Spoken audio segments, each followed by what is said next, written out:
Dalam sebuah karya tulis yang dituangkan ke dalam sebuah buku, tentunya akan disertai dengan beragam komentar tentang isi yang disampaikan dari orang-orang tertentu sebelum dirilis secara resmi. Itulah yang dinamakan resensi, di mana komentar, tanggapan, atau penilaian yang diberikan secara logis atas isi karya atau buku tersebut. Tanggapan terhadap isi buku atau karya tulis tersebut dapat dilakukan dengan mengamati kelebihan dan kekurangan buku, baik fisik maupun non-fisik. Selain itu, bisa juga menyampaikan informasi lain yang diperoleh dari karya tulis atau buku tersebut. Untuk lebih jelasnya, mari kita pelajari secara lebih lanjut bagaimana cara mengomentari isi buku fiksi dan non-fiksi. Yang pertama, mengomentari isi buku fiksi. Tanggapan terhadap isi buku fiksi dilakukan dengan mengomentari unsur-unsur dari buku tersebut. Adapun unsur-unsur buku fiksi yang dapat dikomentari antara lain sampul buku, rincian subbab buku, tokoh dan penokohan, tema cerita, bahasa yang digunakan, penyajian alur cerita, dan nilai-nilai yang terkandung dalam cerita tersebut. Dalam menyajikan tanggapan terhadap isi buku fiksi dapat dilakukan dengan mengajukan beberapa pertanyaan-pertanyaan terhadap unsur-unsur buku tersebut, dan jawaban dari pertanyaan tersebut dapat dibangun menjadi komentar terhadap isi buku. Adapun contoh pertanyaannya yang dapat dijadikan acuan dalam membuat resensi buku fiksi itu antara lain: yang pertama, bagaimana judul dan tema yang dikembangkan? Apakah ada keunikan dalam pengembangan judul dan tema tersebut? Yang kedua, bagaimana penulis mengembangkan latar cerita? Yang ketiga, bagaimana penulis mengembangkan tokoh dan watak tokoh? Yang keempat, bagaimana pilihan kata yang digunakan oleh penulis tersebut? Dan yang kelima, apakah kalimat-kalimat yang digunakan penulis memiliki keunikan dan kekuatan dalam membangun cerita? Selanjutnya, mengomentari isi buku non-fiksi. Tanggapan terhadap isi buku non-fiksi dilakukan dengan mengomentari unsur-unsur buku non-fiksi seperti sampul buku, rincian subbab buku, judul subbab, isi buku, cara pengarang menyajikan cerita, bahasa yang digunakan, dan sistematika penulisannya. Sama halnya seperti komentar dalam buku fiksi, dalam mengomentari isi buku non-fiksi juga dilakukan dengan mengajukan beberapa pertanyaan-pertanyaan mengenai unsur-unsur buku tersebut. Seperti apa judul dan tema buku yang dibaca, kemudian bidang ilmu apa yang dibahas dalam buku tersebut, yang ketiga garis besar apa yang disampaikan dalam buku, apa isi dari setiap babnya, yang keempat apakah buku tersebut ditunjang dengan gambar atau foto, ilustrasi, tabel dan grafik, dan apakah penunjang tersebut cukup mampu membantu pembaca lebih memahami isi dari buku tersebut. Kemudian, apakah sistematika penulisannya mudah diikuti? Dan yang terakhir, apakah bahasa yang digunakan mudah dipahami? Dengan kata lain, dalam hal kegiatan mengomentari buku fiksi dan non-fiksi, unsur-unsur buku fiksi dan non-fiksi yang telah kita pelajari pada video sebelumnya merupakan acuan dasar. Boleh saja semua unsur dimasukkan ke dalam komentar, boleh juga hanya sebagian. Kemudian kita beralih ke langkah-langkah menyusun tanggapan terhadap buku yang dibaca.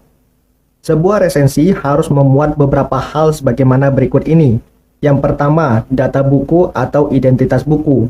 Yang kedua, perlu mencantumkan judul resensi. Yang ketiga, ikhtisar isi sebuah buku. Yang keempat dan yang kelima adalah kelebihan dan kekurangan buku. Dan yang terakhir, perlu mencantumkan kesimpulan dari isi buku yang dibaca.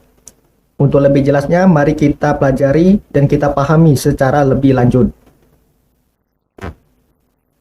Yang pertama, data buku atau identitas buku. Hal yang perlu ada dalam sebuah resensi buku adalah bagian identitas buku fiksi atau non-fiksi. Yang pertama, judul buku.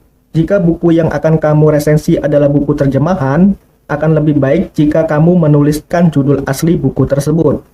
Kemudian yang kedua, penulis atau pengarang. Jika buku yang diresensi adalah buku terjemahan, kamu juga perlu menyebutkan penulis buku asli dan penerjemahnya. Yang ketiga, perlu mencantumkan nama penerbit. Yang keempat, cetakan dan tahun terbitnya. Dan yang kelima, tebal buku dan jumlah halamannya. Berikut ini merupakan salah satu contoh pembuatan identitas buku dari buku berjudul Mengubah Kepribadian Melalui Tulisan Tangan. Kemudian judul resensi. Judul resensi boleh sama dengan judul buku.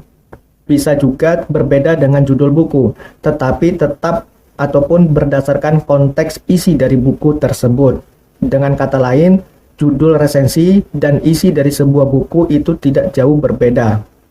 Berikut ini merupakan salah satu contoh pembuatan judul resensi, di mana judul bukunya adalah Mengubah Kepribadian Melalui Tulisan Tangan, sedangkan judul resensinya Tulisan yang Membawa Perubahan.